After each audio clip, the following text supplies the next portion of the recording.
Welcome, ladies and gentlemen, to another edition, to another installment. I am actually hearing some feedback. Oh, let me get everything fixed real quick.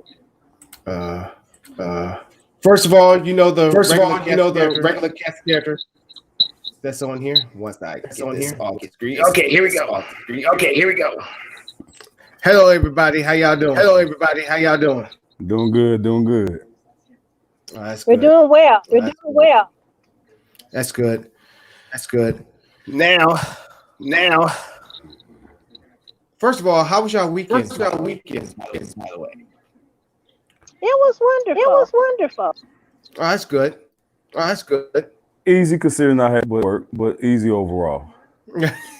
Still a good weekend. I mean, sometimes it goes like that. Sometimes Yeah, it be that way. But I gotta go ahead and get it. I got you. So this next video that we're going to see. First of all, hopefully everybody else this weekend watching and tuning into the show. Protest. I mean, the protest has been the hot topic as of late. It's been crazy. For the past couple of days. I know y'all been watching it on probably on YouTube, probably definitely on the news. What is your take? All the news from all the just happened over the weekend. Can you correct that echo first? Yeah, I'm having issues over here too. Audio. Crank down my audio over here.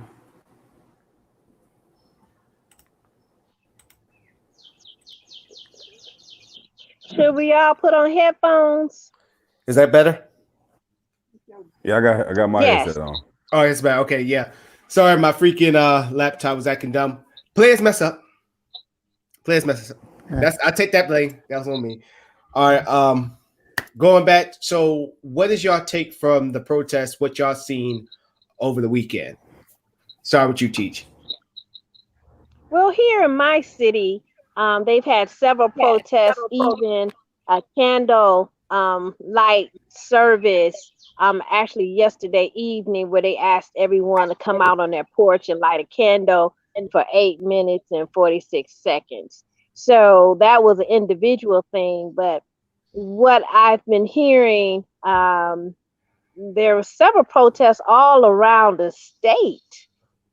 And oh wow, the report has been that the protests are peaceful. And the amazing thing, and I think we touched upon this last week, is that the demographics of the protesters are very diverse. Mm-hmm. So we're seeing a difference when you want to compare these protests to the protests in the 60s, where there always have been Caucasian support. Even going back to slavery, you had the abolitionist movement, which were basically Quakers. And, we've always had white support, but I think it kind of waned over time. But in these protests, we're seeing a pickup of Caucasian people joining the fight. And in some cases, I've seen where they're leading the fight. And I see it as a double-edged sword. I see that it's helpful for the individual and their family to make a change mentally to not support racism. Right.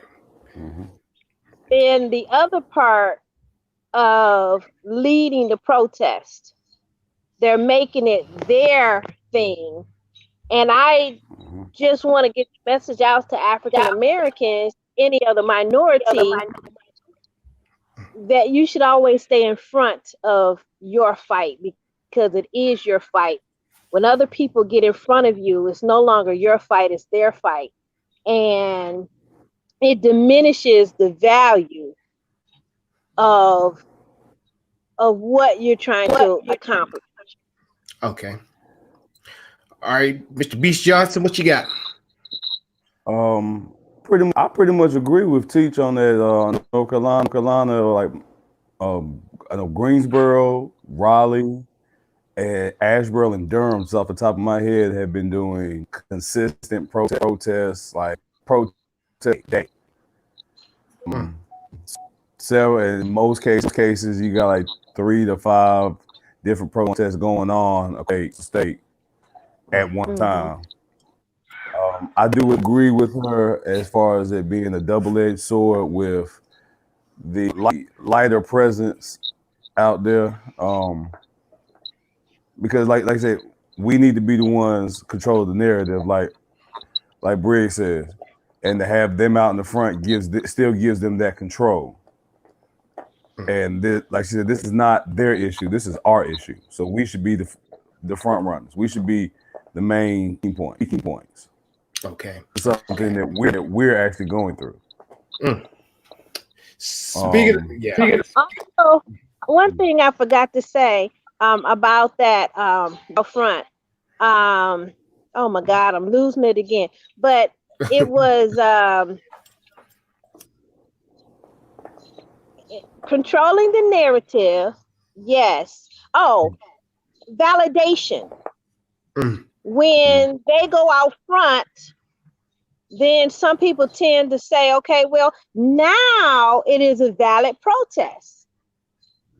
No, it has always been a valid protest. And when we are in the place to claim our identity and validation by self-assuredness. So protest is led by our self-assuredness, not because someone's saying, okay, yeah, it's good for you to protest, so I'll be the face of your protest, and I'll legitimize your protest, and I'll validate your protest. No, that's not what we need. This is the face of the protest. I validate my own feelings. I stand in my self-identity. I stand in my self-love. I stand in my self-humanity. Therefore, I need you not to validate why I am protesting, but you stand behind me and support my protesting, not leading my protest. I would say we need you to stand behind us and support, but if you really want to show a physical action, you need to do like some of the ones that are just being completely honest.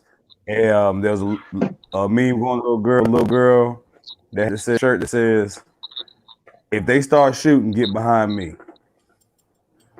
You're seeing more videos of individuals like her. There's another little young girl, a little teenage girl on camera, just completely schooling her parents and telling them how they're wrong and Black lives do matter, and you're being ignorant for not understanding that. We need that energy. I seen one today of 2 white men. One was progressive, one was considered conservative, and the progressive white man just berated this man. Almost browbeat him to get him to understand that if you're going to be in this country, you have to acknowledge that everyone goes through stuff. And they're screaming this because it's on a statistic level, the numbers are off. So obviously there's something going on. The old adage, men lie, women lie, blah, blah, blah. Well, the numbers show that there's a lot of disproportionate killing going on.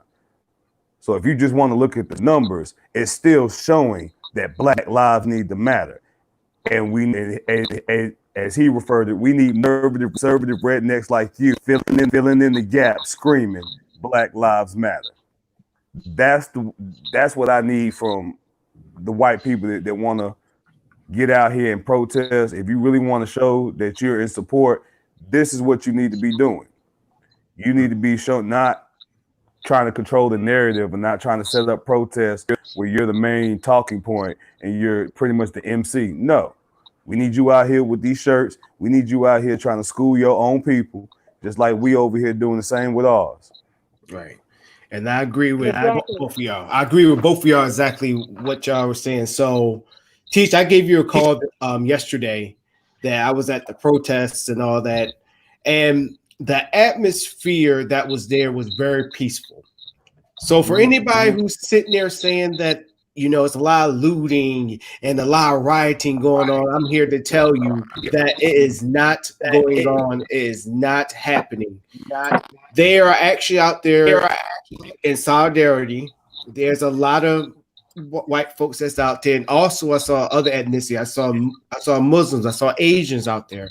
I mean, it's very Eclectic. Yeah. I was in awe, to tell you the truth. Yeah, because I see a lot of my people there. It's a bunch of us there, but just to see just the same amount of white folks and other people like Asians there in solidarity with everybody, I'm like, wow, this is something. But here's the things that people are not saying. Go ahead, Ben Johnson. I was gonna say, I think that the importance, or what the perceived importance of this movement versus the initial civil rights movement of the 60s is when you go back and look at the pictures that were actually showcased. And yes, you do see whites, but the ratio is still like 4 to 1 black versus white. Versus now, you're seeing a lot more white people than you saw in those old civil rights pictures. Yes. So your mind automatically says, or attaches to the thought of, there's more. They're getting woke. They're more receptive of listening to the message. They're not just more receptive. They're more willing to do something and acknowledge and kickstart the change. Yes, and I agree with that 110%. But at these rallies, people don't realize, like the last one, there was a helicopter, which I thought was the news, that kept circling around the perimeter because we was in a parking lot. I think it was Safeway. I put you this way. Safeway is like the Food Line. If you know Food Line, where you only can see it there in, North Carolina, Virginia. That's how it is over here. That's the Safeway is over here in the Pacific North. The police, and somebody was telling me, oh no, that's the sheriff. That is the sheriff helicopter. And the guy just kept circling around to the point where they was coming down low, and you can barely hear any of the people who was making the speeches. And my friend, he asked me a very curious question. He was like, he said, why are they doing that? Like, why the cops are just circling around their helicopters over this protest? I said, I'm gonna tell you the reason why. They're scoping every single person's face. They're putting it in the system. So when they come across this person or come across their car, they can mysteriously pull them over and put some type of charge on them, or just for them to harass them. I see this happen. I agree with you completely. I agree with you, Lee, because when we first one, I spoke about the initial curfew protest that we had here in Greensboro. The news was there, and you could hear people in the background as they were leaving. They were telling them, "We're leaving. We're gone." You got protesters talking to the cops, letting them know that, hey, everybody's leaving. Pretty much the whole job back and give the blacks enough time to get to their car, so you don't see what they're getting into. Right. That's basically what we're doing talking to the cops. And you could hear black backgrounds like, yo, we leaving, we gone. And then this mess happens. They were making mess happens. Yeah, and it was very strategic how looting occurred literally to the left of where the protesters were, but still within range of the cops. Yep. We was like talking about like not even a street over. You hear them screaming, "Oh, they're looting," and that's what gave the protesters like, "All right, let's leave before we get caught up in the BS." Yeah. Right. But still they get wrapped up into it. For some reason. That's the crazy thing. It's just like, I just don't get it at all. It's systematic. It's systematic. And if you like the two college students in Atlanta, that was completely unnecessary, but that was a scare tactic. And if you do enough systematic scare tactics across the board, you can reinstill that fear. Yes. And quote unquote keep them in check, keep them in line. Yeah. And I just saw it. Like me being in the military, you had to be aware of your surroundings. So that's one of the things that I was always taught. Somebody got a feedback going on. Somebody.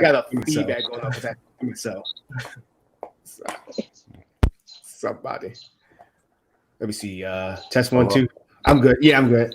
All right. So basically, one thing I try to tell my friends, which I'm gonna be for real, majority of them were Asians and Pacific Islanders. I told them you got to be aware of your surroundings. You just can't be like, oh, I'm going to this protest and I'm just going to march. And even for my brothers too, I was sitting there. They was looking at me like I was crazy. It was like, why is he looking at their helicopter like that? Because they know exactly what they're doing. They probably already scanned my face. Yeah, they probably already scanned my face, already got my information. They're probably going to be like, and fortunately, I didn't drive my car there. I was with my girlfriend. She drove. So fortunately, I did not have my car, so they didn't see my, license plate and all that stuff. But they probably already got it in the system anyway. And this is one of the things, like for anybody who's out there protesting or who's about to protest for the first time, be aware of your surroundings. Absolutely. Yeah. I've seen reports that there were at least 2 different factions. One was dressed up the National Guard, and it was the National Guard that called them out. I mean, their uniforms was almost exact, and to untrained eye, they would have taken them as official guards. Yep. That's true. But they were called out, because they were fake uniforms. And then there was another group that was also in some type of police type uniform, but they were unofficial. And then these people were closed mouth that some of them got arrested, but they refused to say what group they were affiliated with. Yeah. So it's all these undercover type people that if I seen them in fatigues or whatever, I would have thought they were official, because I do not have that trained eye. I can't say, okay, that's a real police officer. That's a fake police officer. And then there were situations where they had plain clothes officers that were actually starting fights and doing damage. But because they had on plain clothes, you just thought it was a person, a civilian, but it was actually a police officer that was sent to infiltrate to cause trouble. All right. So you do have to be very, very well aware of your surroundings. And I'm losing power, so I'm gonna put myself on mute and go hook myself up in the house. Okay. All right. Go ahead and charge yourself up. So I guess it's just you and me, B. Shards. I'm gonna go ahead and let Teach off the stream real quick. So no there's a question being posed right here. As a host, I'm gonna leave it to my guest. This actually right here, this is actually my old theater teacher, Mr. Alexander. Hopefully he's still on. I'm gonna leave that question on to you. What do you think, B. Johnson? My thoughts on the Antifa. I'm still gaining a true understanding of it all right now. For me to be able to truly give my opinion on it, I see some good, I see some bad. I'm kind of still really just personally getting my information together. Right. to really figure out what they are and what they do. Because it's to me, there's I'm not exactly sure of the whole concept of it. Mm-hmm. To me, it seems like it's something that on paper sounds good, but a lot of follow through. Yeah. Well, I know for Antifa is that they are a left wing radical group that is fighting for, what they say inequality and basically fighting against the system. And yes, I have heard that they have did all these damages and all that stuff. But going back to what Cheech has been saying, the police have also infiltrated to make it seem that these protesters are looters too as well. So it's a mix of factors of them. Yeah. I feel like at this point, historically speaking, it's kind of funny. Everybody turned into the paranoid pothead or the crazy conspiracy theorist. Right. Because so much silly shit has happened, and you got so many people infiltrating organizations to undermine them, and it only gives more fervor and more ration to conspiracy theories. It really make you think like, damn, maybe that drunk dude that was talking that mess about 9/11 at that party was telling the truth. Right. that's true. You over here. So like, anybody that's like that far left, anybody that's just that far at the end of the spectrum, I feel like you have no right to form a political opinion. If your thoughts on the world and the nation that you live in is that far to the extreme, it doesn't need to exist, because there has to be some kind of balance. Yeah. You can't just be that far left and think everything has to go down this way and it's going to be beneficial, because it might be beneficial to you. Mm-hmm. Mm-hmm. And it might be beneficial to you for a moment, but doesn't necessarily mean that it will be beneficial long term. Right. And I think that's where we get into the point of political biases. Because I'm not even gonna lie, I do lean to the left, but I can still have a conversation with somebody who's on the right. I was always, well, I won't say I always was told, but just because I don't fully agree with you, I will still step on the other side of the tracks to understand what make you feel that way, what make you think that way, what make you see that way, without criticizing you. And I think that's the biggest issue what's going on with this country nowadays, which leads to, the Black Lives Matter. When people sit there and say all lives matter, you are basically excluding everybody. And I think teachers back in, so let's go. Excuse me. To add to that point. Yes, I'm here. I'm here. I'm just getting my lighting together. And we brought up that point of the whole what I call marginalizing, because there was a post, a Chick-fil-A that had staff wear t-shirts that say "Police Lives Matter." Mm-hmm. And I think the problem with that logic is it's very narrow-minded, and to say that one person's job in this nation, we're excluding any job that requires you to deal with other countries, like the armed services. That's a whole nother level. But for those within the nation to say that your job is more than someone else's in the grand scheme of life and balance is very, very disrespectful. Yeah. To say that if you yourself don't come to work, then the whole world is gonna shut down as a police officer. No, that's very disrespectful. Like, I could easily start up Occupational Lives Matter. Right. The life of a plumber is just important as the life of a cop. Yeah, got you. So I did look up Dan, that's my dog right there from Virginia too. I looked it up. You ever saw the movie? I'm talking to you, Beach Johnson. Have you ever seen the movie Glory? Mm-hmm. So the movie that was based upon the regiment, the all black regiment, was they have a memorial in Boston, and it got destroyed. I just found this news out right now, and for me being a service member, that's very disheartening. And knowing that it was going into the way of equality of actually having black soldiers actually serve on the battlefield, and just hearing that it got vandalized, really, oh wow.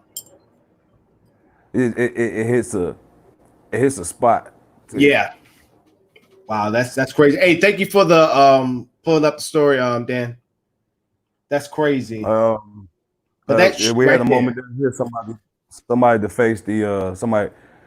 Hey, let me get technical since this is all racial. A white artist came to the protest, which was peaceful, and did a mural for George Floyd.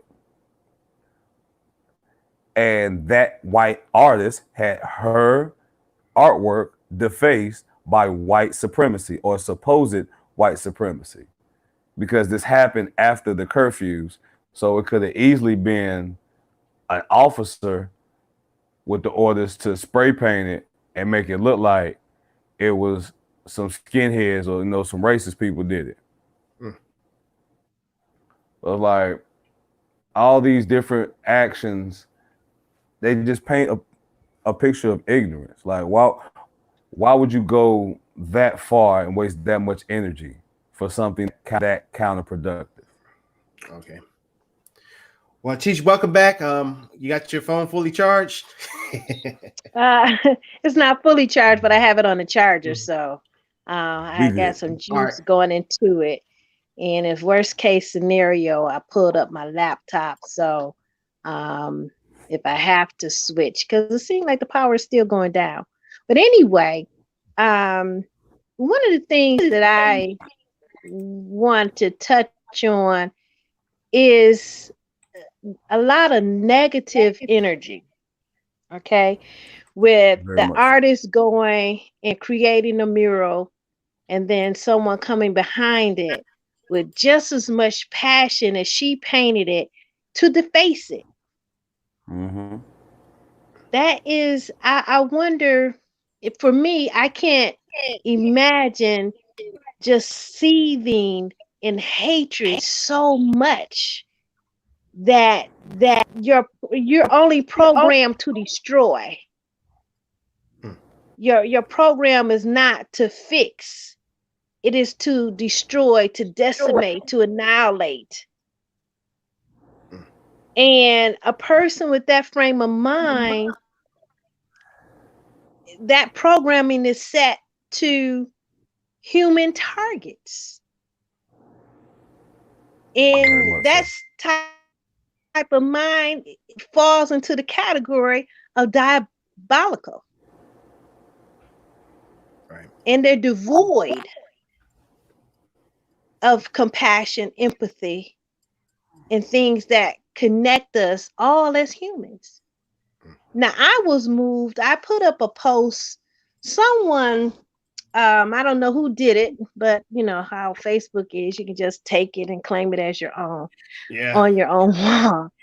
But there was a photo of the ancient gods. And they took the photo and they took George Floyd's photo and put it side by side. And let me pull it up. And the description read something to the effect of, it seems that the Americans have killed a descendant of the gods. The consequences are very heavy. And then I wrote my own little rendition and I said the resemblance is too strong. In death, he is greatly personified. 3 funeral services across the nation, the world rallying to his cause. You never know how the God of our ancestors will use a person's life to carry a message. And since that was posted, it has been shared from my post 32 times. And I got like about 100 hits on this post. But I also found out that our brothers and sisters around the world, the country of Ghana, had a memorial service for Mr. George Floyd yesterday.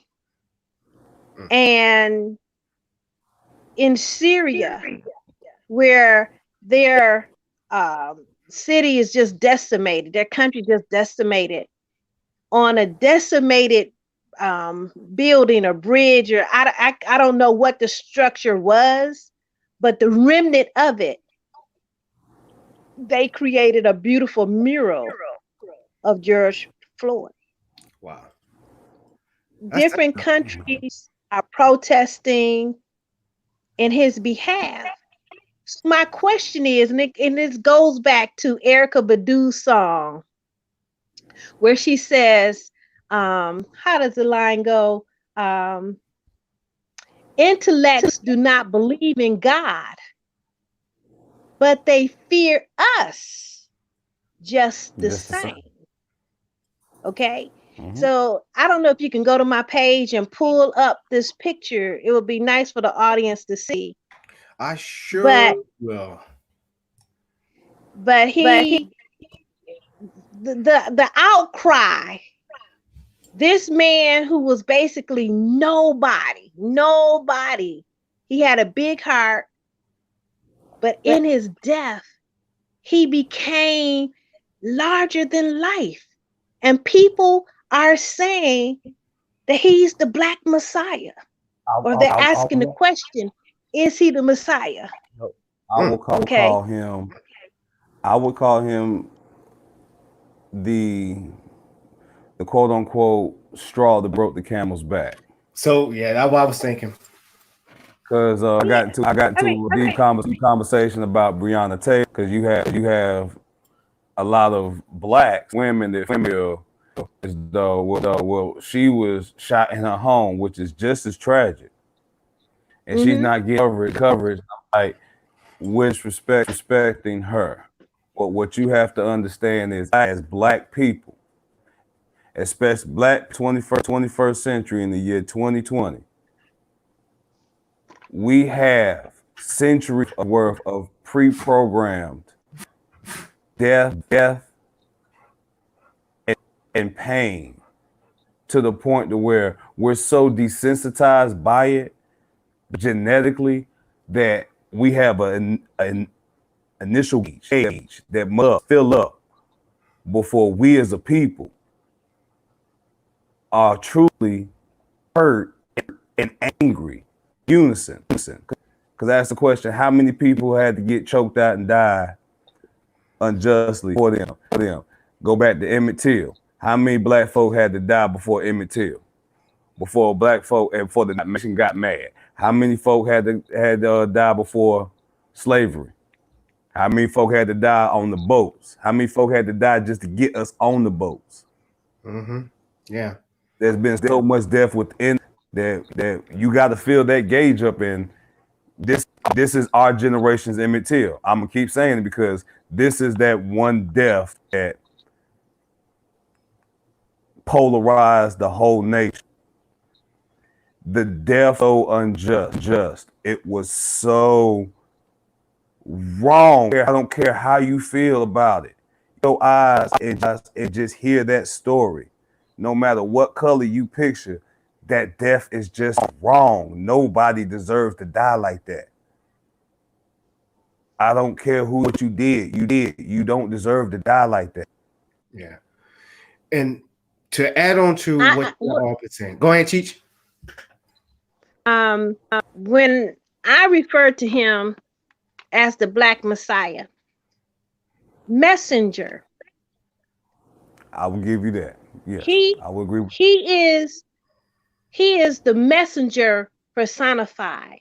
He speaks for everyone that fell in his category. Yeah. He's the top of the mountain because from Emmett Till, you lay another base. Every year, another layer.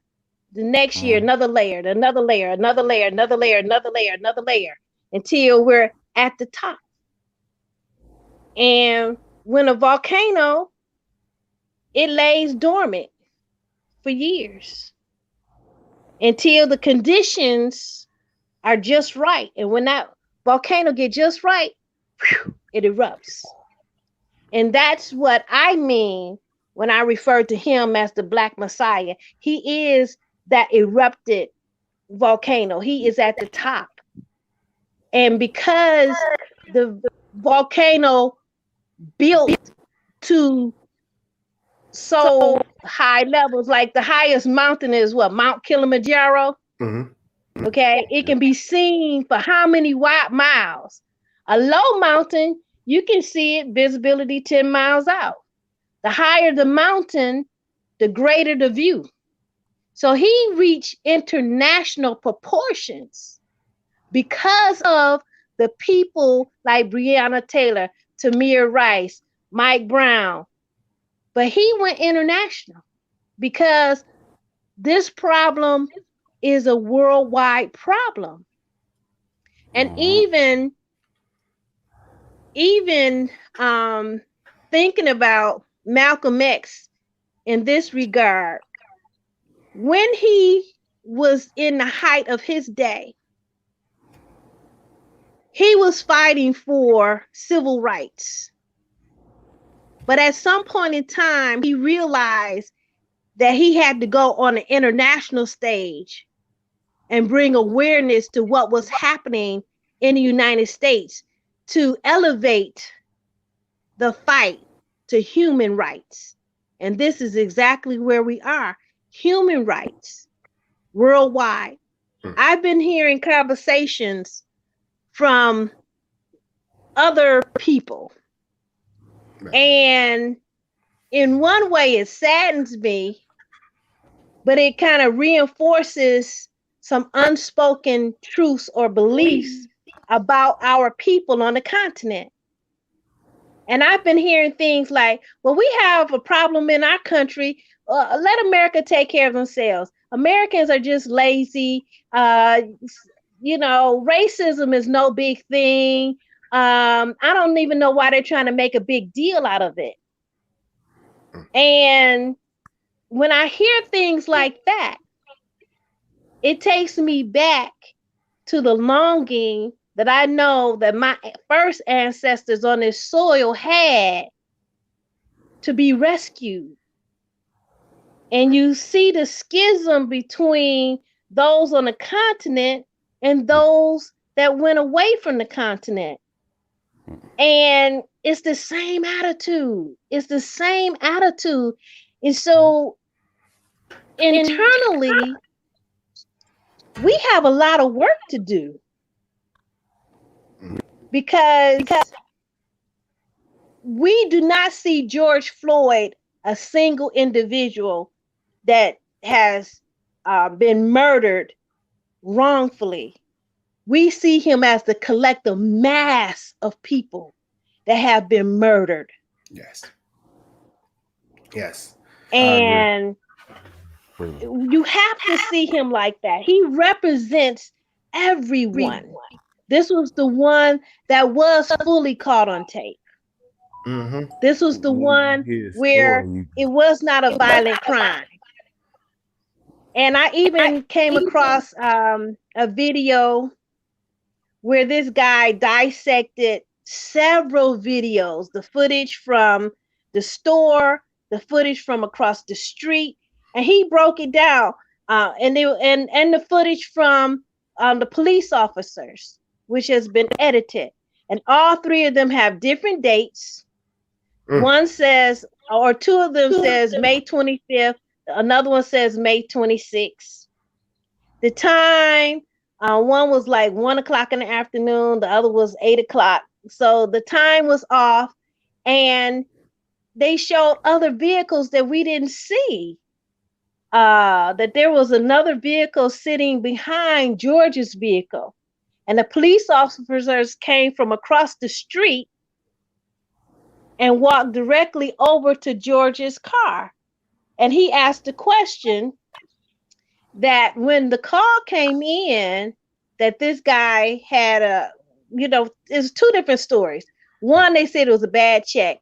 Now the last story they're running with is that it was a counterfeit 20. And now it's been said that the 20 wasn't even counterfeit. So there's too many different stories.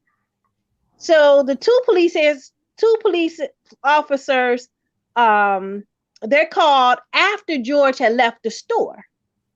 But George was still sitting in his car with two other occupants. Okay. Mm-hmm. And they walked over to the car and they ordered everybody out of the car. And they questioned the other two people, and they immediately detained George. Now, how do they know it was George? In responding to a call that a black man wrote a bad check, passed a bad 20 minutes after he left the store. So we don't know how long it took the police to get on the scene. So how could they walk directly to his car? And there were several cars parked on the street, but they walked directly to his car, pulled him out, handcuffed him, detained the two others. The two others, once they killed George, they let them go. But it was two different police cars. The scene, the video that you see where the murder takes place, oh my goodness, where the murder actually takes place, there was another vehicle. They had switched places.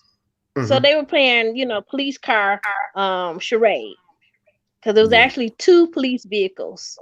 And two sets of officers that responded. So the other tape shows the police footage from his body cam, and the police officer that detained George gave him a blue sticky note, and he said, "Do me a favor." Then they, squashed out the audio so you can't hear it.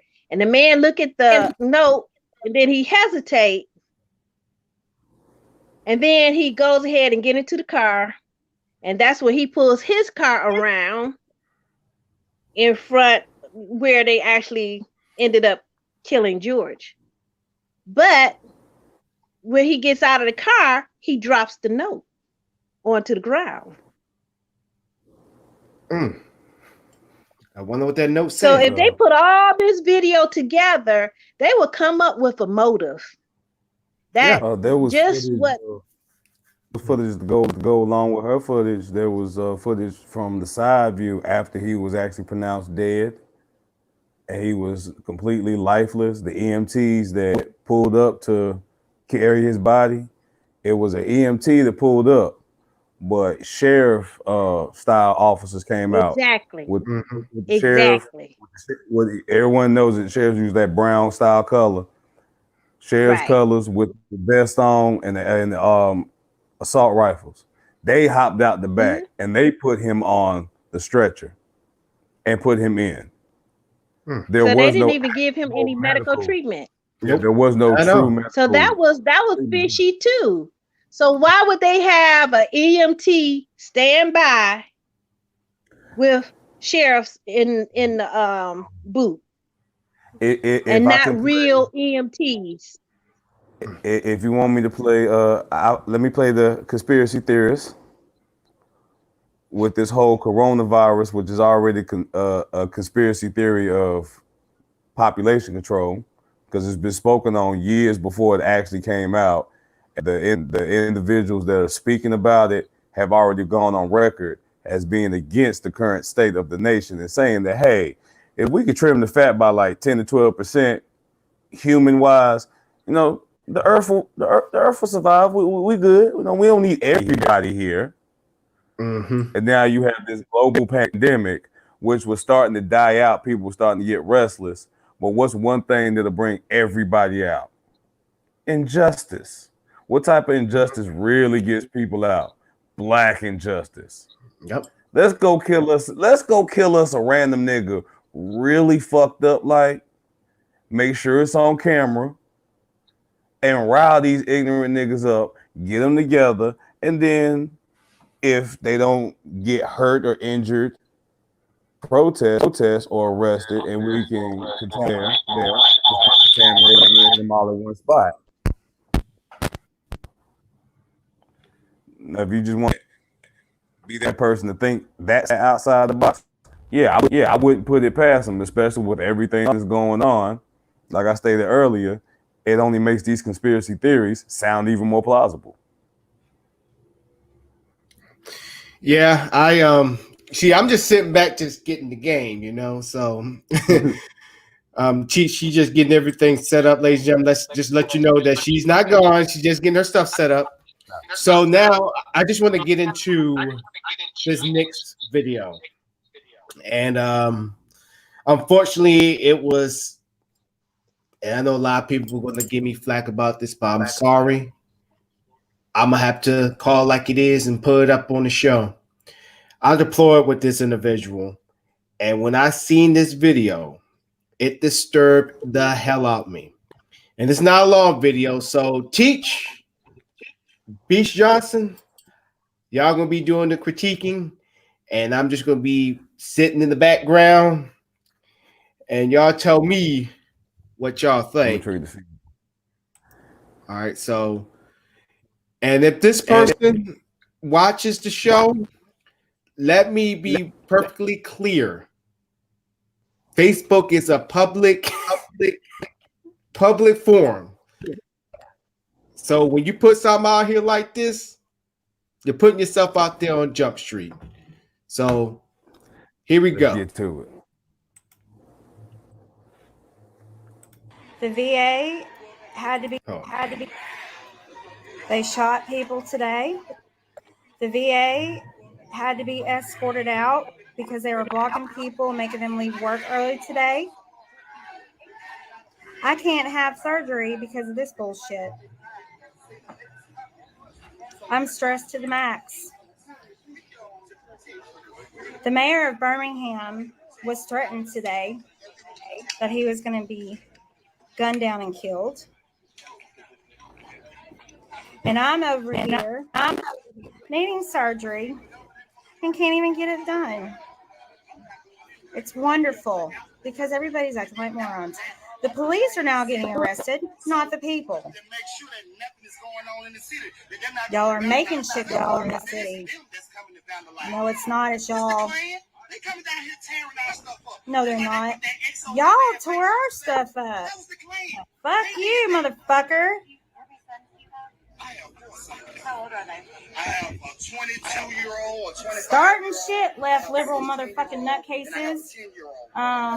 Y'all shot fucking people. White, black, Mexican. Y'all can't act like that.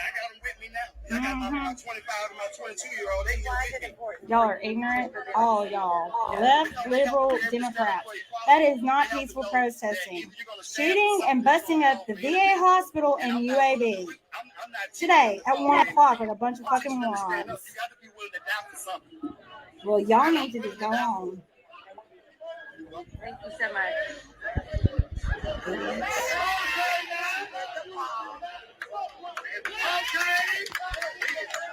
Oh, stupid.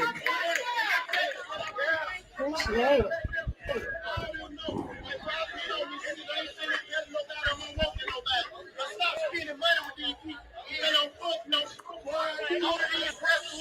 Thank you, Obama. Look at the racism you have stirred the fuck up.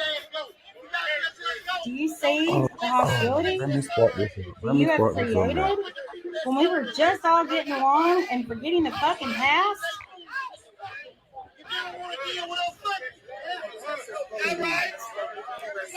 Can't even act right. Protest the correct way.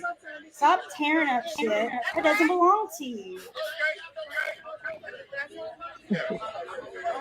This is gonna piss off a lot of my friends, but I don't really give shit. This is my health. I'm not getting paralysis and where I can't walk because of this fucking shit.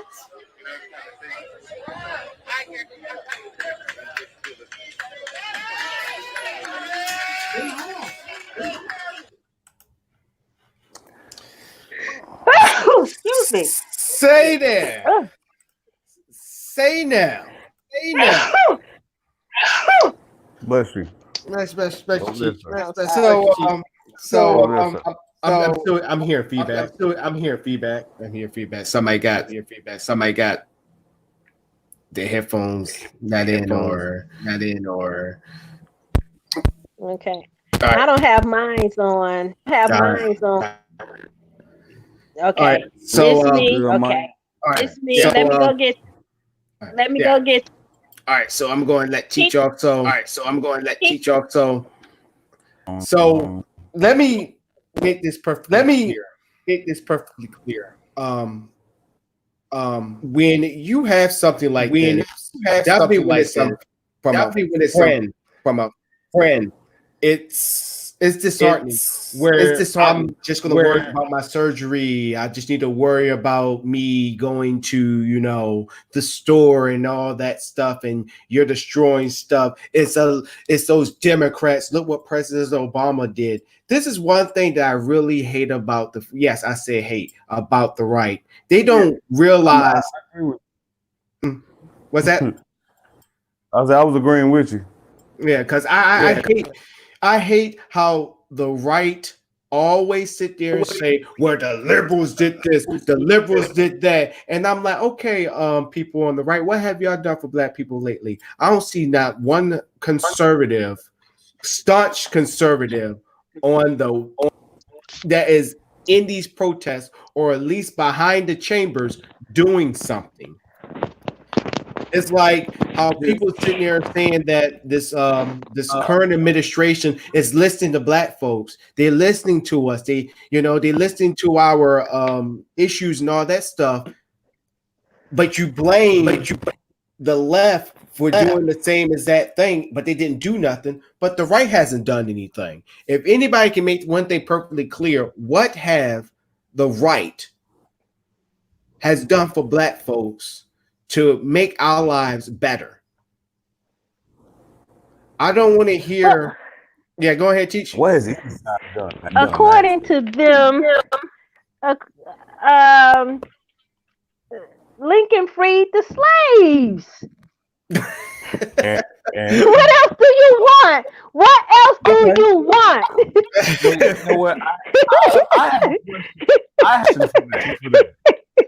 If any Republican can give logical answer to this, I will make a blood oath to the Republican Party.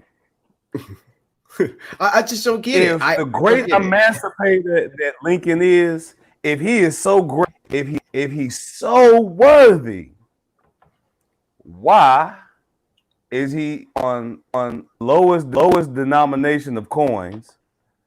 The only color that's bronze, which is supposed to be us. Well, the whole room they put him on the penny, made him brown since he wanted to free the slaves. That's the rumor I heard growing about why he was on the penny and why the penny was a different color than every other piece of change. Well, so if that's the case, I can't speak to that folklore. Like that? Yeah, yes, but I know it's folklore. The thing is that they were Republican. It was a Republican Party that freed the slaves, and that's what they try to say. The Republican Party is so much greater than the Democratic Party because it was the Democratic Party that held slaves. But if you read deeply into Lincoln's freeing the slaves, it was a strategic war maneuver. It was a way to destabilize the South and win the victory for the North. And then Lincoln did not feel that this was a land for freed enslaved Africans. When he wrote the Emancipation, he wrote it in two parts.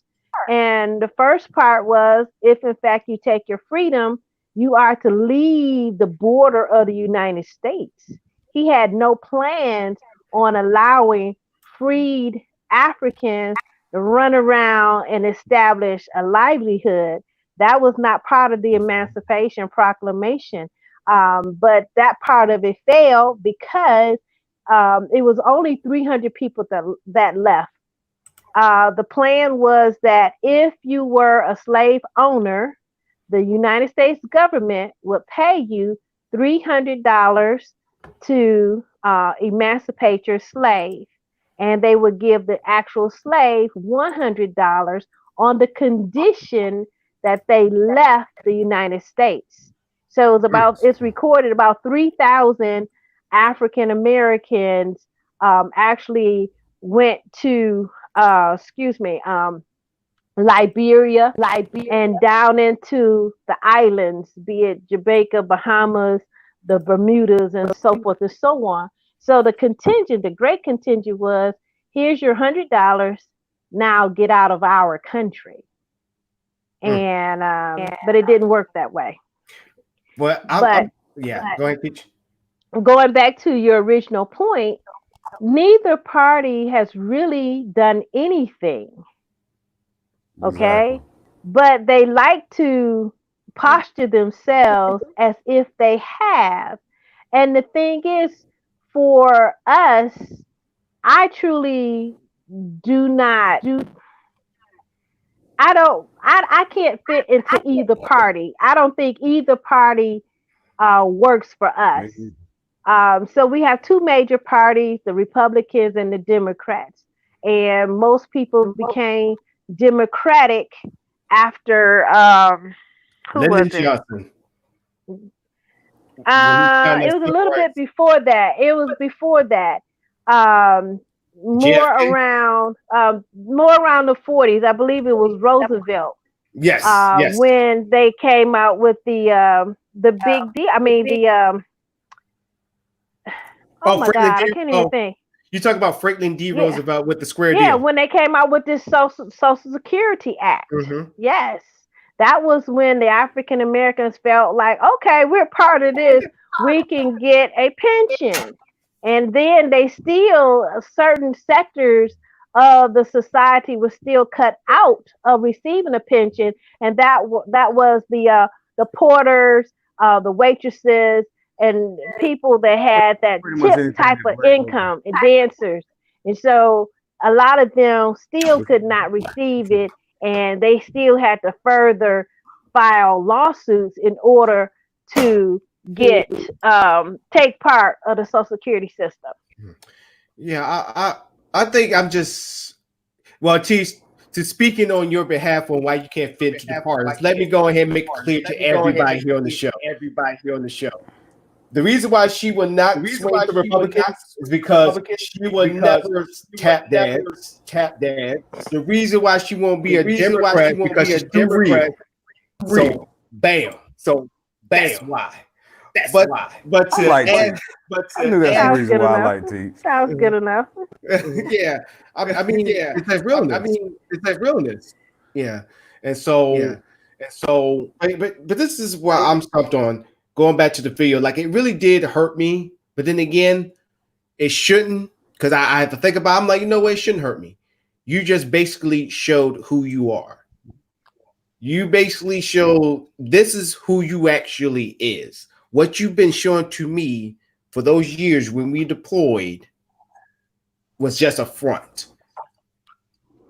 And by you sitting there saying y'all destroyed your own communities, which goes back to the first show. What makes it our community?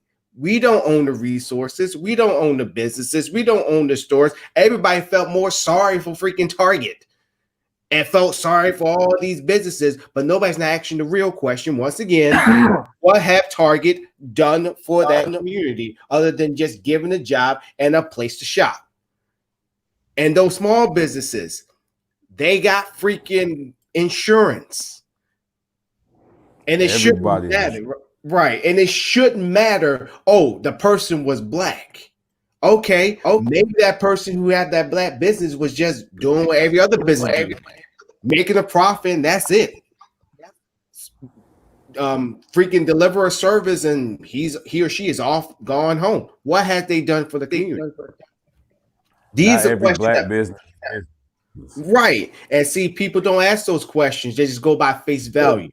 So for her to sit there and say, "Oh yeah, y'all destroying y'all communities, and I can't go and get my back worked on and all that stuff," you have to understand what is going on here. People just think, even after this pandemic, that everything's going to go back to normal. Everything's going to be okay and all right. And now you got this. Black Lives Matter is a whole new way right now. And you're worried about surgery. And you're sitting there saying these people are stopping you from getting your surgery and that they're destroying shit. What I saw in the video was everybody doing what, the First Amendment, right to protest, right to assemble. I didn't see anything wrong with that. Yeah, go ahead. For me, that video's not even worth commenting on. It was Joe Blow citizen that felt personally infringed upon. And yeah, and see, that's why. Because I don't know what state that was in, but if she was in my state, okay, Alabama. I don't know if their state has opened up yet, but our state is still not open, so she still would not be getting that surgery. So. Yeah. Well, blame it on the liberals. It's the liberals' fault. Just blame liberals on everything. But if we blame conservatives about anything, oh my gosh, woe is me. But hey, right, woe is me. I feel conflicted talking about her because with you being in the service, my initial knee-jerk response is, okay, hearing you, seeing you, okay, you talking about surgery, you screaming paralysis, but you easily done flip that knee up and got in your little pose. You show cross them legs like a lady with no problem. I called it. When cross that leg real quick, okay. You're screaming paralysis. I'm you 27 to 29, seeing as though you served. Now, you're still young and ignorant. She said Birmingham is like, all right, you know what? There's no point in me even entertaining her thoughts. You're a white, petite female from Birmingham, Alabama. The in me knows you born and bred to be racist. No matter how many black friends you got or how many dicks you know, you gonna be a racist to the day you die. Yeah, you never utter a racist word.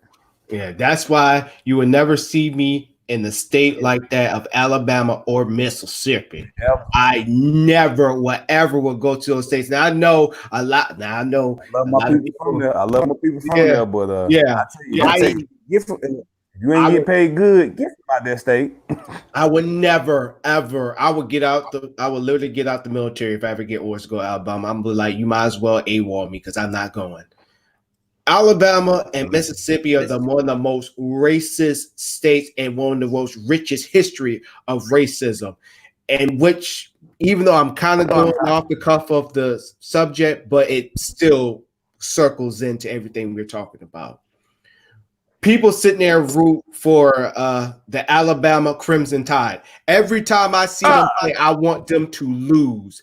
Every single time, because they sit there, majority of their players are black.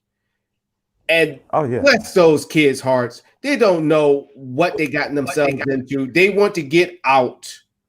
They want to get out of the situation that they're in. Either it's in Alabama or somewhere else in the country. I just want to get out of that state. Yes, and they go and they win national championships.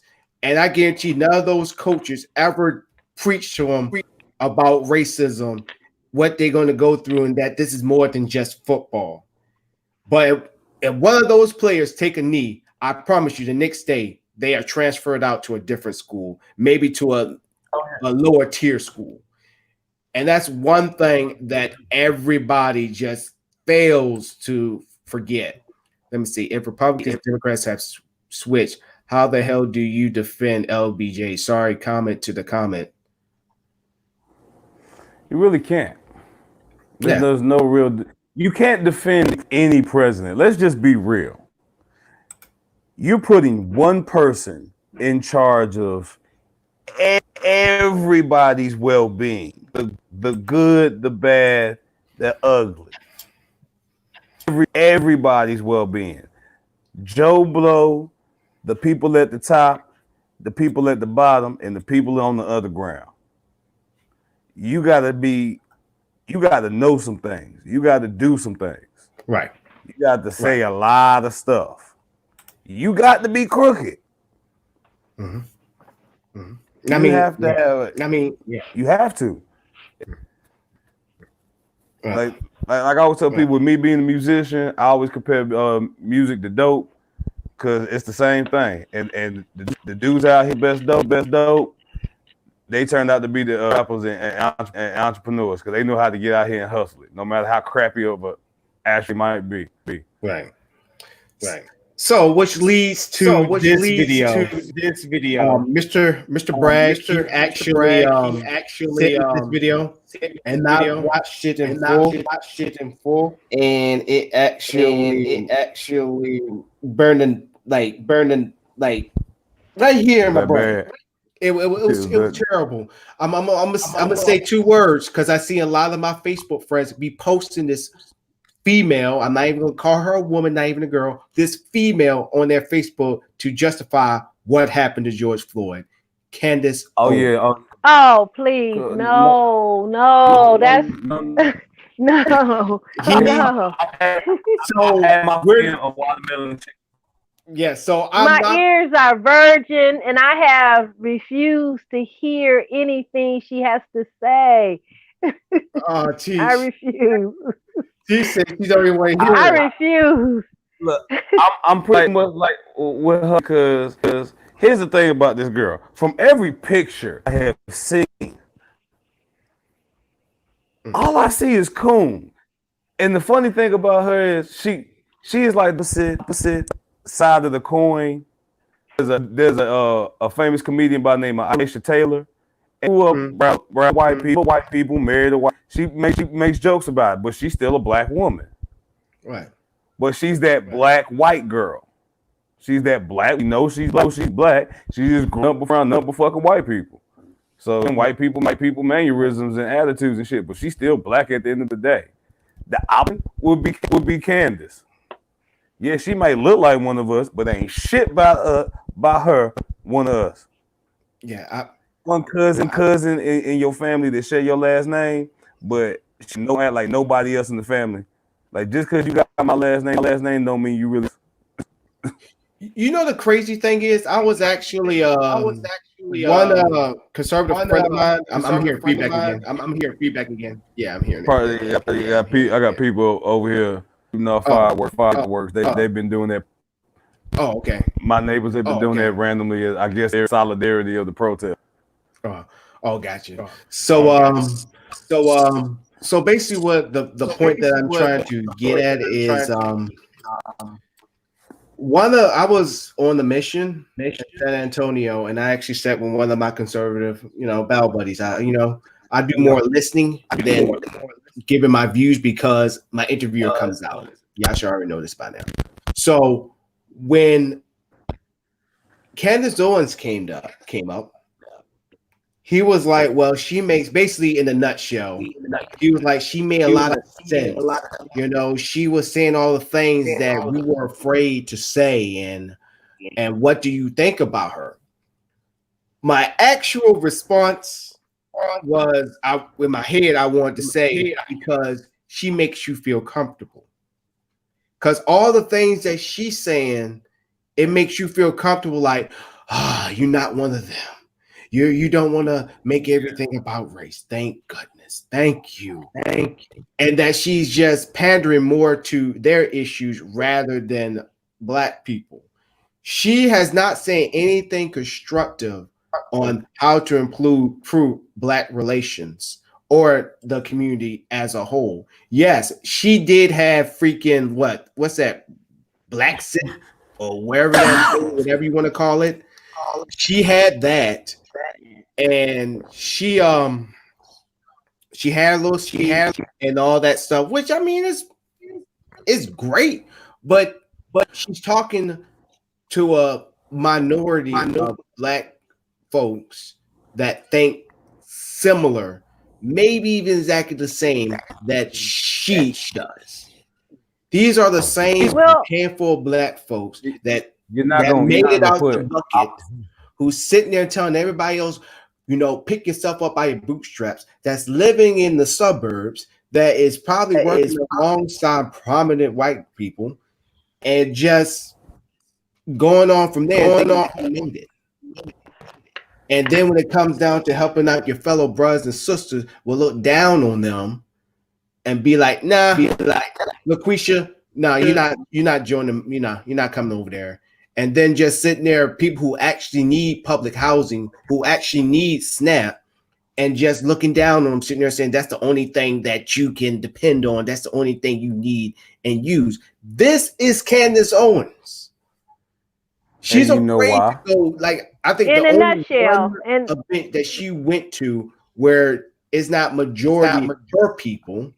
And what I mean by her people, I mean the ones that think like her, or majority white audience, because she got to be the token, was at the Revolt conference that happened, I believe, last year. T.I. put her on game. Freaking, what's his name? Even though I believe Killer Mike was kissing her ass just a little bit, because Killer Mike was trying to put her in the category of Louis Farrakhan, saying that us Black folks, we get the message, but we don't like the messenger. And I was sitting there saying, anybody can send this to Killer Mike, and I will tell him to his face, you, number one, was stupid to put her in the category with Louis Farrakhan, number one. Number two, she is going to say things that going to, that makes sense, but that's how they get you. That's called a sales pitch. And number three, she went off the rails, and T.I. just kept checking her, because I think it was a question where it was just like, when was America ever great? She couldn't even answer that, because she was, rather than answer the question, she was deflected to something else. And T.I. you starting on some bullshit. And that's when money. That's a Republican. No. That's the characteristic of a Republican, to deflect. Deflect. Smoke screen and mirrors. Yeah. Gaslighting. That was put upon her at birth. With a name, she acts with her name. I know what her background is. She came up with one of those Black family, got middle class, upper middle class, and they wanted to make sure their kids was gonna make it. So to ensure that, number one, you give them a white name. That is a name that on paper, coupled with the right last name, you have no idea that person is automatically Black. You assume more likely that they're white. My first Alexander. I was taught the same way. That when you get out here, don't let them, in so many words, don't let them know you a nigga till orientation. I've actually gotten jobs that way, where they had no idea black male, let alone a dark-skinned Black male with dreads, until my day. And it shocked everyone. Because they all assumed, they told me to my face, I thought you were a white guy. Spoke on and everything. Ain't that something? That comes from learning how to be white. And when you got a girl like Candace, she was taught to take it all the way. Yeah, she was taught to assimilate and to deny her Blackness. and white people, and other than her black family that they allowed, that was it. That was her only outlet to black culture. And in her role, and in her position, she's constantly in the place of being validated. Yep. And that's because she has not mastered herself, which includes self-love and self-determination. Because as we were talking last week about the other guy, Terrence Williams, Patrick Williams, I can't remember. I remember Williams. Yeah, that comedian. And I said, he sleeps white. And this whole rant is an appeasement to his partner. It's really not even personal. I mean, it's public, but it's really a personal message to his partner. So when Candace gets the mic or gets the camera, she's in that same mode. Everything I say is for validation. It is pillow talk. It is that I can be found approvable in my mate's mind. I want him to be fully convinced. Yeah. Well, yeah, her family too. She's married to. Yeah, because she's married to a white man, and a white man from a very, very good, rich name. So, like, yeah, I agree 100%. Further, like she's doing that not to appease that mate, but to appease family, to let her lifestyle, let the family, to let the family know. Yeah, she might be black, but she's still one of us. I got the good ones. I got one of the good ones. She listen. She's like the ones. She's like the ones back in the day. But you ain't got to Peter. Yeah, that's what he is going back to telling his family, and therefore she's a good going nigga. out here. Yeah, basically. She's a good nigga. I told you I got me a good one. I got me a good one. She listens. She know. I ain't got to hit her or nothing. I ain't got to talk down to her. This is the easiest nigga I've ever had. They need more like this. Like that. That's the conversation that he has with his family. And here's the sad thing about Candace Owens. Here's the sad thing. She actually, her and her folks sued the school for racial discrimination with the help of NAACP, which is crazy. Because at one time, she was left. I mean, if you go back to her posts, her tweets, she was just talking all bad about the previous presidents, including this one. And now all of a sudden, she flips. And that's one thing that pillow talk. Yeah, and that's the one thing that's why I told my battle buddy. I was like, I said, the reason why I don't trust her, even though I should have told him, like, you just feel comfortable with the things that she's saying. That's why I should have said that. But I told him she's getting paid for what she's doing. Like literally, she's getting paid because at one time she was left. Now all of a sudden she's automatically right. She's a conservative now and all that stuff. If I was you, rather than sitting there saying welcome to the good side and I would be looking at her like, okay, you was over there talking all that noise. Now you're gonna come over here now? Like, what are you doing? She put you in the mind of Baby. Words came out, and they were actually like representing Crips, and they was never wearing nothing but blue and throwing up C's and talking about what's up, cuz, and they pie 5-star blood and. You'd be like, when did this happen? Right. I mean, when did you get put all let alone get that high up? Right. Because I would be like, hey, I'm like, how much they paying you? How you get paid? Like, I agree. When the money was. Yeah, I mean, I wanna get some of that money, you know. Like that's why I mean, all money is not good money. Right. But it's obvious she had to sell her soul. She had to sell her self-identity, her How much determination in order to get the money. She was willing to give up herself to get money. Money is important to her. Yeah, money is So more it's a important than Yeah, and see, I learned this one thing. Money is a tool to use the things um to acquire things. You make the money does not make you. yep. And in her case, the money makes her because she had to sell her soul. Oh The my money God. makes her. Tell it, teacher. Tell it. Don't start a sermon now. So no, but we got cash that we can do a love offering. but in all fairness, do I want to say fairness? This is a diverse nation, and we are diverse people, and we can allow her to be the coon that she is. We can allow that because I mean, when you buy a bag of M&Ms, you have red ones, you have yellow ones, orange ones. They would be pretty boring if they were all just brown, right? True. Same thing with Skittles.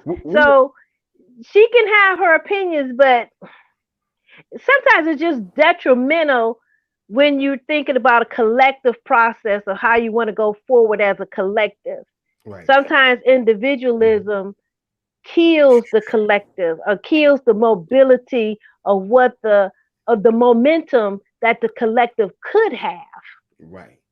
And I want to make this perfectly clear, not trying to cut you off, Teach. I'm talking to all my white folks out there. Let me talk to y'all for a minute. Even though we've been talking to y'all for the majority of the time and people have been watching the show. I know it's not all of you, but some of you, stop posting this woman on your freaking Facebook or Instagram or wherever. And I'm talking about Candace Horn because she don't talk to me. I know she don't talk to my boy right here or talk for my teacher right here. She's just saying that she to comfort you so you have nothing to fear. So when you post her on your Facebook and thinking that, oh, she's telling the truth, she's stating facts, one thing I do agree with you on. Yes, she's stating facts, but the truth is she's full of shit. And then another thing too, I know I threw money. I don't know. I say Money Mike, but Killer Mike. I know I throw Killer Mike under the bus. Now I'm gonna throw T.I. on the bus because T.I. was on the she's black and she's a sister. I gotta support her. No, dude, no.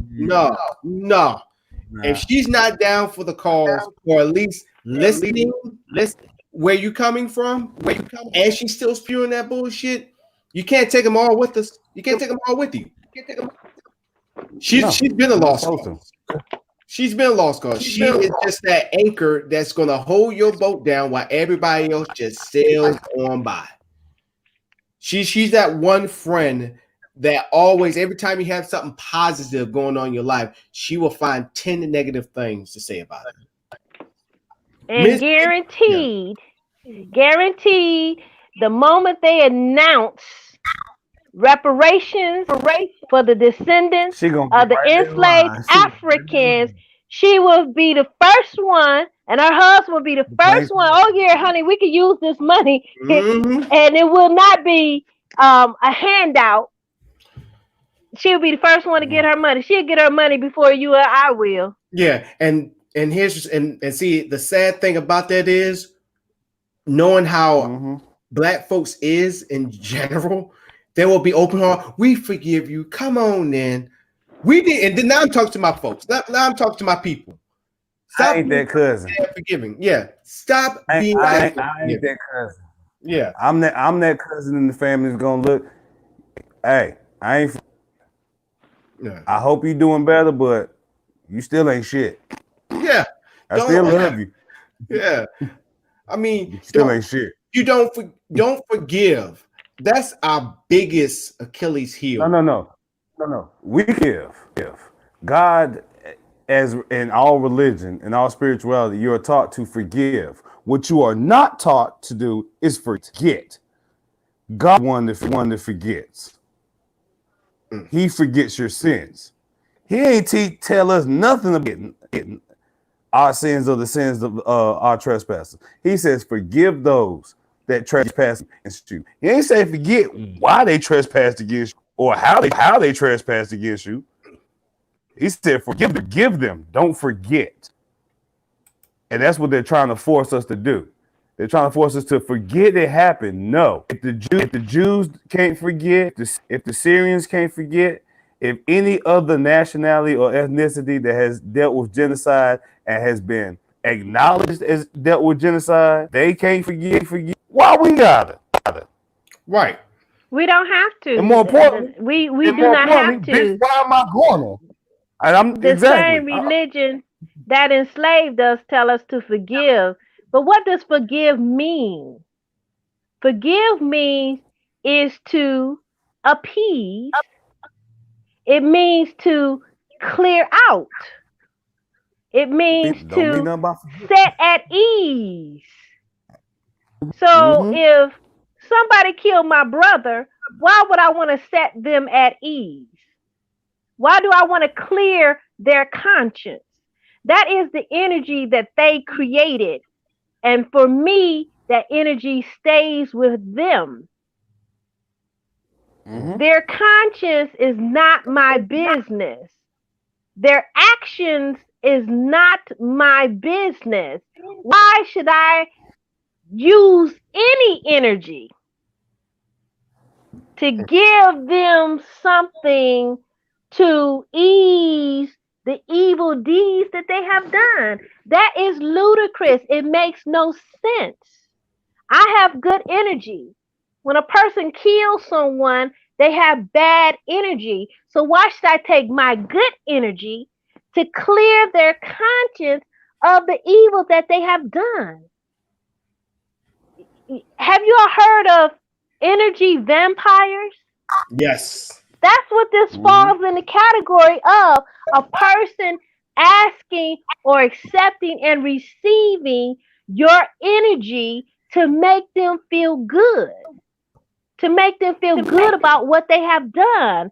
And I cannot make you feel good for the evil deeds that you have done. That's something that you need to settle within yourself. Right. That's something that you need to settle with your God, your creator, your devil, your Lucifer, your Satan, whatever it is that you look to. It's between you and it. It has nothing to do with me. Yeah. So on the question of forgiveness, no, I cannot forgive you. And people often mistake forgiveness for hatred. No, it's not my issue. He killed somebody. Has nothing to do with me. Right.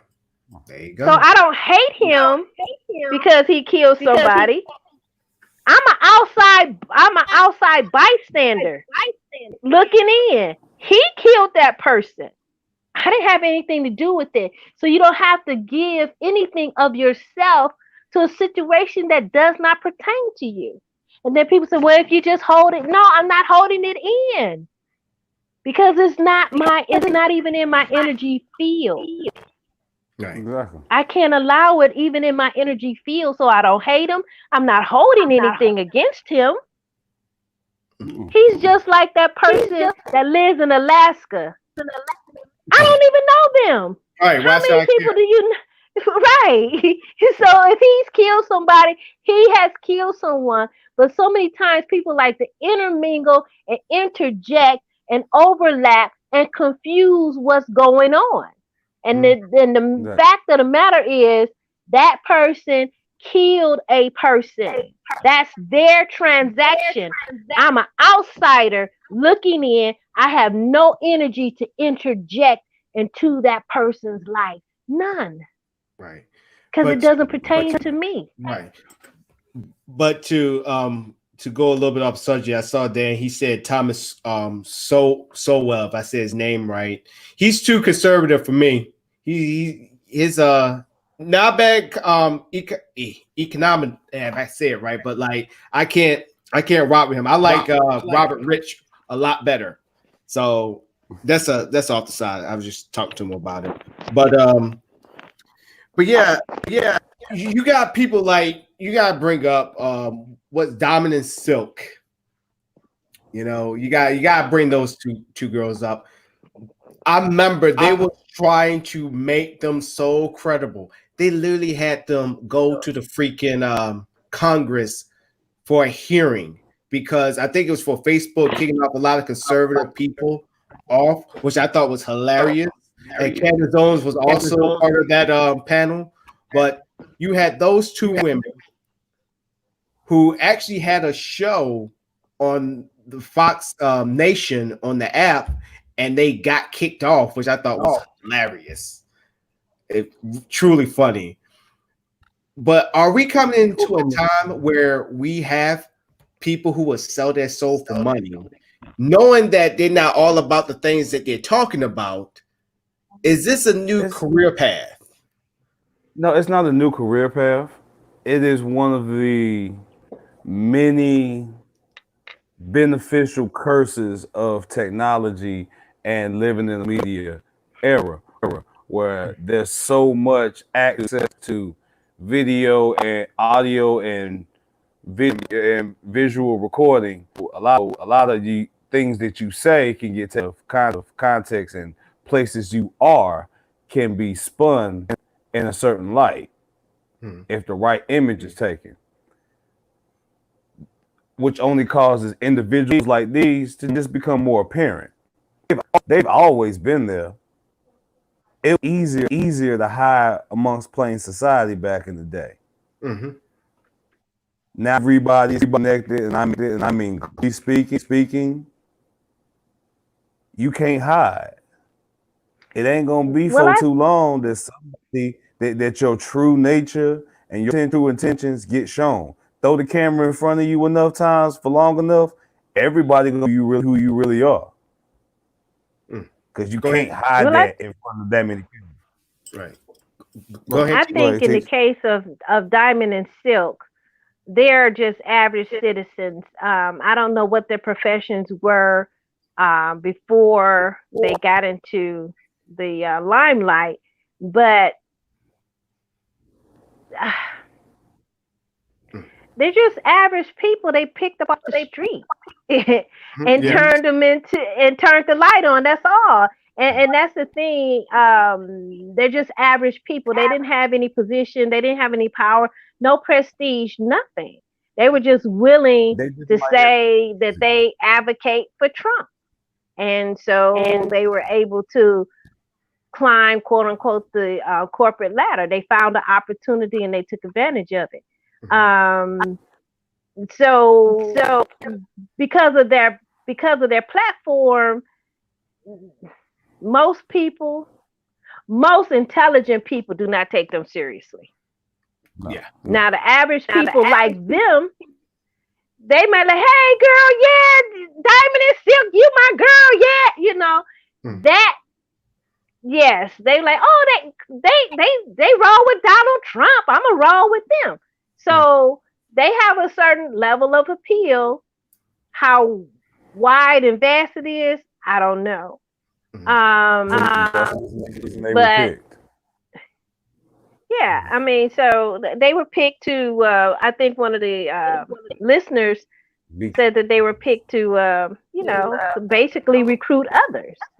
Yeah. Where a person like Omarosa, who's poised and intelligent, but she's a put off. She's a put off. So they go to the common people, which is Diamond and Silk, which may have more appeal to the masses. Yes. I'm gonna be honest with you. Like this is the inner in me talking. I guess this is me being trans white for a moment. But because when I look at them and I watch it, yes, they are commonplace. They are common, the average Joe America. But what they also remind me of is a sketch from Mad TV that had Aries Spears and a female comedian being two women like that, of that same level, and that's all I see when I see them on there, and I'm like, I hope in my heart of hearts, this is not why I'm here, because if I'm smart enough to catch that reference randomly, how many white did? How many white people like saw them and got that immediate feel and felt comfort from it? That videotape that we just seen, she would get comfort from that. Yeah, exactly. Because they're about on the And that's same why level. and they say they did them like head of state. Some white man had him hating, probably with another black Candace Owens or Condoleezza, and like, this is what we looking for, this is what we need. Randomly came across them somewhere and was like, this'll work? Yeah, that'll work. Basically. And then just hit them with the black talk to make them feel comfortable, and then let them like, look, we love you, we love everything you're saying and doing, and we want you, if you're willing to take that same energy, bring it into this campaign. You don't have to. You're not here to speak on the points. You're not here to give any type of political view or personal opinion on politics. You're just here to give that energy. And that's all. We'll have you say some things, but they won't be too political, too in depth to make people want to question. Y'all willing to do that? This is what we're willing to go ahead and start you off with. Hell yeah. Mm-hmm. Oh, typical person. I get to be on TV. Yeah, I get to be on TV. I have to really say a whole lot. Mm-hmm. Y'all gonna make me sound smart enough to where I don't completely look like a jackass. Mm-hmm. And y'all paying me, and y'all paying me good. When I start, I buck him. Yes, sir. Go up on hard like, yeah. Let me see what you're offering. Oh, really? How quick can I start versus how quick do I get paid? That's my only question. Can I start the day, and if so, how quick before I pay my paycheck? Mm-hmm. Basically. But see, this is why I created this platform right here where we have something of our own. We may not have 100 million viewers, not yet. Yeah.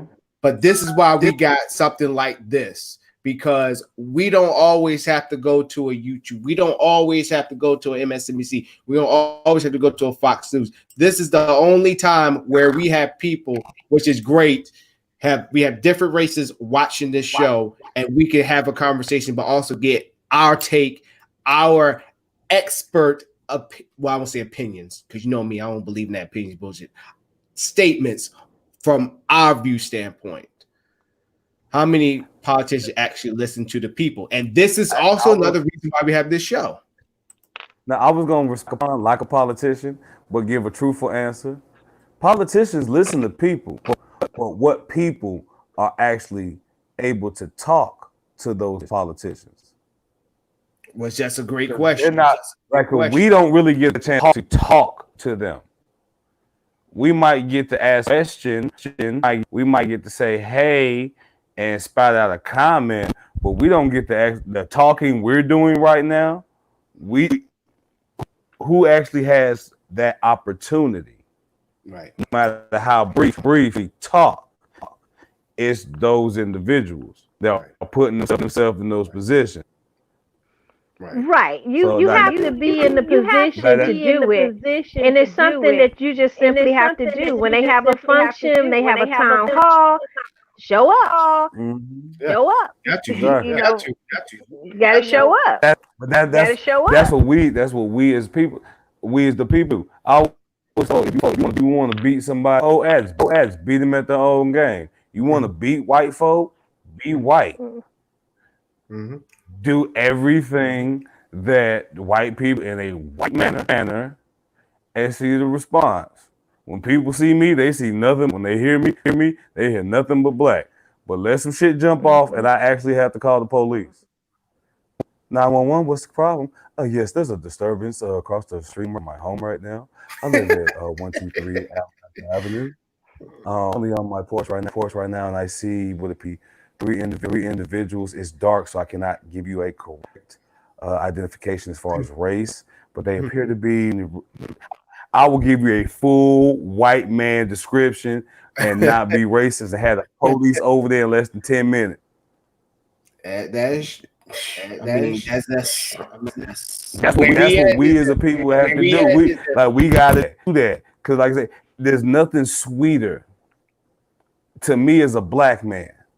There's nothing sweeter. Look on a racist white person's face when that racism has now been in question. Like I love doing karaoke and I actually go out and do quote unquote white songs, rock songs, country songs that the average white person out there wouldn't expect the black dude looking like me to even know about. And the looks on their faces after I'm done and their responses is 180. They go from looking at me like this nigga. Hey man, you gonna do another? You take requests? Dude, I've never heard Pantera sung like that. Yo, like they're completely changed from that moment. They look at every black person completely different now. Yeah. I mean, I take sweet joy every time that I'm doing. You have to do that. That's how you have to kill racism. Yeah. And speaking of that, Jackie just put up a comment, which I agree with. I agree with the elections, democratic elections, and all that stuff. That's the one thing that they were treating. It was like, okay, y'all all here, go out and vote. And they wasn't just talking about national; they was also talking about local. Because there was a lot of the last protest I went to, there was actually a local councilwoman who actually lost the primary for mayor of that town, and she showed up. And I believe the election year, it is the election year for them, and it's coming up, and she's running again. So that's the big question. Because the biggest issue with Bernie Sanders was all these young kids came out there, they showed out, but when we need you, are you going to be there? That is the issue. And hopefully, not only will Black Lives Matter with this protest actually show awareness of what's going on in the Black community, that Blacks start using their exercise their rights. I always say, groom those politicians, those ones that are very vocal. Groom them, help them go through the ranks of the political sphere. Make sure also start super PACs, get groups, raise money so you can rent politicians. I'm actually let y'all know the secrets. Blackonomics. I mean, look at Trump. Politicians be like, hey, I want you to vote for this for our community and watch out for us. Don't think any politician won't turn down a real big check just to push your agenda.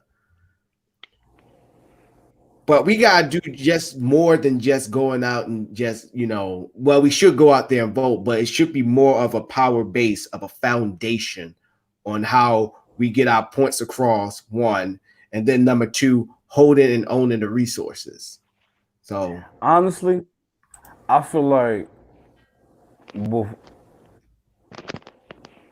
we should take away, like we as a nation, like if everyone is serious about making a change, then like especially when it comes to voting in these elections that actually mean something that could cause like the presidential election. He can't stay if no one votes. They have to run. They have to do an election. Right. There has to be a winner. Even if it boils down to the Senate and the House, you still have to have a winner. And the fact that the nation did not vote for anyone, they're not going to take the government's choice. Mm-hmm. This is true. Like, But you really want to stick it to them and show them, like, yeah, we could do it that way, but that's the way we should have been doing. Because that's the art of attrition right there. That's what Africa did when apartheid hit. They start, as soon as apartheid hit, they got their peoples in there in the ground floor, built themselves up. Now they're at the point where they can legally do the same thing the white people did to us. Hey, know that land you and your granddaddy and them had over here? Yeah, we taking that back. Yeah. And now you got white settlers in the screaming like black people. They're taking our land. We're kicking this off. We ain't got nowhere to live. Man, y'all sound like black folk in Michigan right now. Go ahead, Teach. What I was going to say is that we used to have, well, we still have political machines. And it seems that the political machines is not operating in the Black community. Mm-hmm. And what a political machine is, basically, it is a power base within each community where politicians used to, how could I say, get donations from certain people, or certain communities will put their money and their vote behind a particular politician. And in the Black community, we don't have that. We don't groom. When we see, little Jaheim go off to kindergarten, or even before he get in kindergarten, we should be grooming him on community activism, learning the laws of the land. We should be grooming him and her as to how to advocate for the collective. And so by the time they get 18, they can be some powerhouses. Yeah. Okay? But the average 18-year-old, you ask them what do they want to do? Oh, I might want to go to college. I might want to go to the service. I don't know what I'm going to do. So they're undetermined. And so if we groom them and mold them and give them their life path. See, we've fallen into the American society or mores that say, oh, everybody's an individual. They can express themselves. We have to take control and say, no, you're going to be a politician. You're going to be a lawyer. You're going to be a doctor. As parents, we have to mold and shape and give that child guidance and direction. And if we set them on the path, their natural skills and abilities are going to come out. Great. So if we had the vision to see what our children's skills are and mold and shape and develop those skills, so when they get 18 or age of maturity for them, because some mature at 14. I just seen a post where a girl 14 years old just graduated with her master's degree. See, that was a well-groomed child. She was not just go outside and play, whatever. No, from a very young age, reading, writing, and arithmetic, probably taught her 7, 8 different languages. Learning was her gift. Learning to be. And so her parents, her parents molded that and pushed her. Most 14-year-olds is what? Just graduating from middle school in the 9th grade in high school. She's graduating with the master's. So she was on the fast track because her parents recognized the talent for learning. And they molded that and shaped that. So she's well on her way. She's accomplished a lot of things in 14 years. So I think we have to be serious about how we educate our children. Educate them just because it's a law that they go to school. No, we educate them so they can be the best producers in the community. There you go. And unfortunately, we have come to the end of this show. We will be back.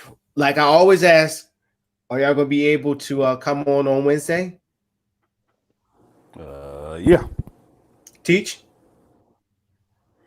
I just wanted to say something about Ben Carson. Oh, okay, Teach. You have the floor. I just want to say that he is an individual where his mother saw his talent, groomed him in education. He became a doctor. Not only a doctor, but in his field, he is number one. To this date, no one in his field has excelled higher than him. Okay? Mm-hmm. So when he takes the office in an unrelated field under the Trump administration, that tells me that he's willing to step down and become number two. Look at it. He was the highest one in his field.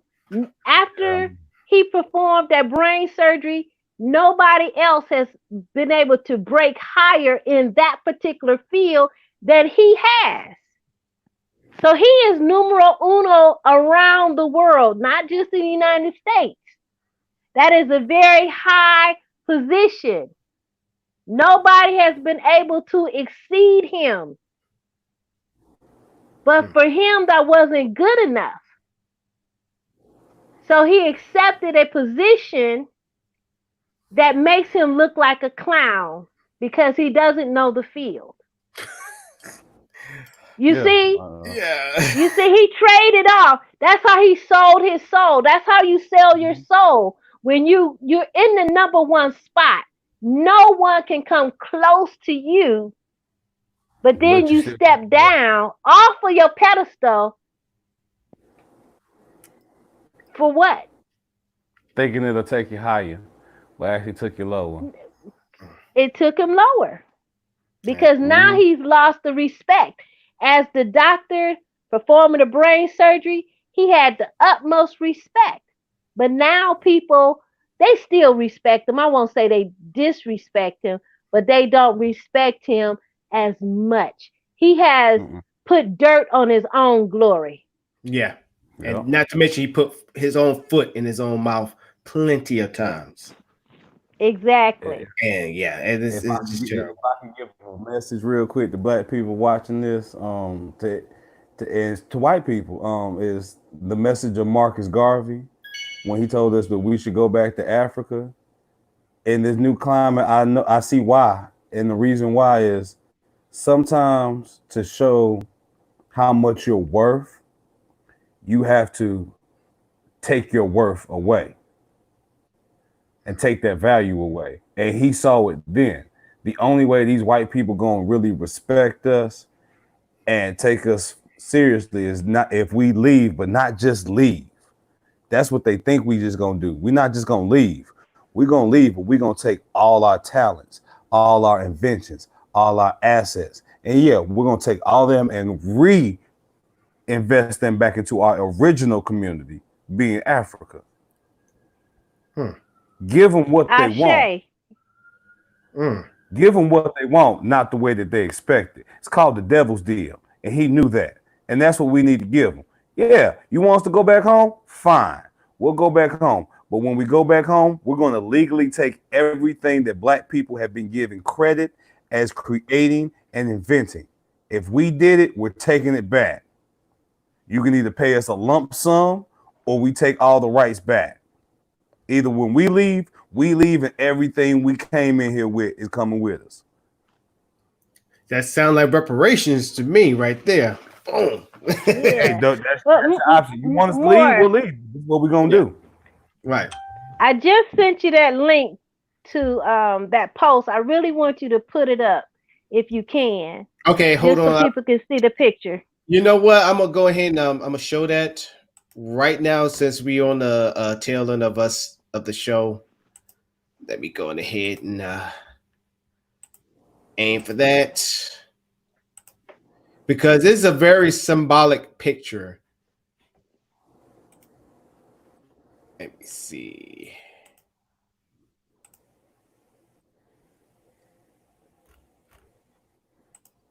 Oh So yeah. Check out the picture. And I thought it's 235 shares. Well, it went up since then.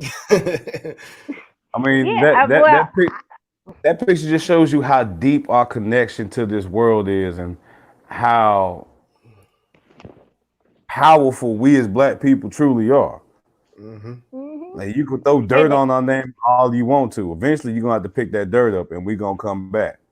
Right. And when I see this picture, I just remember, I think it was a movie, and it was called When We Were Gods. And I think about all the inventions that have come forth in the 21st century. Nearly every invention, major invention, has come through a black man or a black woman in the United States. I didn't even know that we invented the spotlight. Oh yeah. Yeah, stoplight, the refrigerator, gas. Let's keep it real. Stoplight, you knew a black person created that. I'm tired of these white folks trying to hit me. They can't half drive. We need to figure out some way to get these white folk in line. I'm gonna make a stoplight. Red means stop. Yeah. Red means stop. But even the cell phone technology, Henry Sampson, the Nintendo intermittent windshield wiper, the car, the super soaker. I mean, we just go laser. Miss Bath, she did the LASIK eye surgery. You know, every major invention is come through a black person. We are God. The calculus. We are the creators, and that's why we can bring forth. Black women did that. Yep. And then also just found out another one. We invented ice cream. I did not know that. I didn't know it either. Jacob Fulsa, if I said his name right there. Add another to the list. Hey, I add another. Hey, pack that up too. Hey, when we leave, pack that up too. All of it. So if we understand, if we go back to our original state as gods, because I'm saying this man and this head of this God knows they got the same DNA. So we have to recognize who we are and why we are so hated. It's not even hate, it's jealousy. It's jealousy because we are the children of God and others are the children of a lesser God. The lesser God had less to give. Our God gave us the land, the gold, the diamonds, the oil, the bauxite, all the animals, all the birds, all the insects, everything. Africa has more species of everything than any other continent. And when you compare the land base to the other land base, our God gave us everything.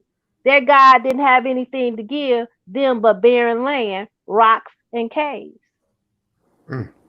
I tell them, well, Africa is Jacob, and white people are the descendants of Esau, the jealous younger brother who stole the birthright of Jacob, tricked him through trickery, stole his birthright. Exactly. That's white people. White people are the descendants. That's their personality. That's their personality characteristic to kill. To steal. So you have black inventions, but it's covered up and somebody steal the patent.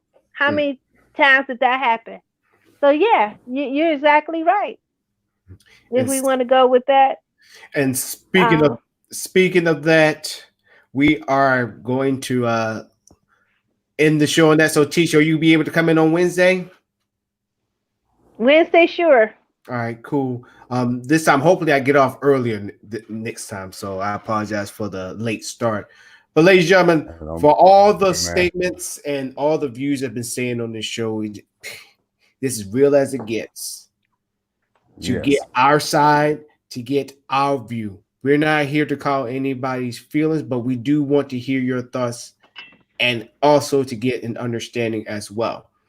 Now, y'all know that I do the Alamonte show, but this is a special edition of the Alamonte show, Fade to Black. I've been thinking about it. I've been wearing heavy on my chest. I'm going to continue this series because I don't want this to just fade away. No pun intended to the name of the series. This is a discussion. This is a topic that we should all be talking about. Either if you're indifferent about it or you about it, or you don't even have no idea about it. This is why I had this show. This is why I turned this platform into going back to how I started in the first place. So don't feel offended, because if you feel offended, that's on you. But at the same time, we want to hear from you as well, but give us that in return.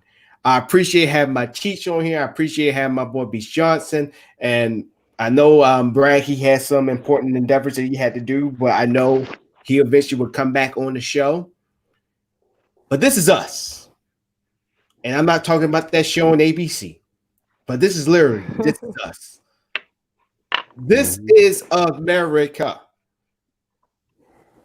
As much as y'all probably see a different America than us, now see it through our eyes. Now see it and hear it from how we see the world. And thank you, McCray. Thank you so much, Battle. And this is only just the tip of the iceberg.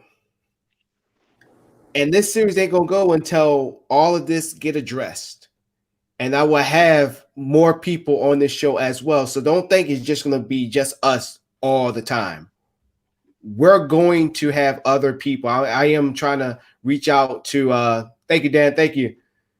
I'm also going to try to have more local politicians because I wish I would have bumped into a couple of them. But thank goodness my girlfriend's friend's brother is married to the councilwoman that I was just talking about. So I'm going to try to get her on the show and we can get into some dialogue and some conversation with the rest of us and get all the questions, ask all the questions and see her view on things as well. And not only just that, but also we want to get our white brethren on the show too as well. We want to hear from you. But if you come on the show, here's the risk that you run into. You're gonna get nothing but realness. Nothing but realness. So you gotta come on this show and be willing to take the hits. So know how to use your words well, because if you say the wrong thing, like the law tells you, I will use your words against you. I need no court of law. So anything you anybody wants to add before we head on out? Nah. No, that's it. Right. Just everybody be safe. If you're protesting, be safe and make sure you watch who's around you and what everybody is doing. Anything else, Beast Johnson? I can't say nothing. I can't add nothing better to that. So everybody, tune in on the Wednesday. Hopefully we start early. That's based upon me. I will be making the times on Tuesday and be pushing it out. So y'all just don't tune in when I eventually go live. So I will take that hit for today. But thank y'all for tuning in, bringing in your comments, questions, and concerns. Thank y'all so very, very much. Don't forget to tell your friends and family about this. This is not only just a black show. This is a show for everybody to understand where we come from. The black side. Not MSNBC, not NBC, not CNN or Fox News or OAN. And if y'all don't know what that is, don't even look it up. But on behalf of Beast Johnson and Anita Joke, aka Teach, thank y'all for tuning in. And once again, I thank y'all for being a part of the show. Thank y'all. Oh, You have a good one. Thank you for having us. Oh, All right. you. Bye-bye. Hey, be safe out there, y'all. I'm out. Catch y'all later. Same, Bye. man. All right.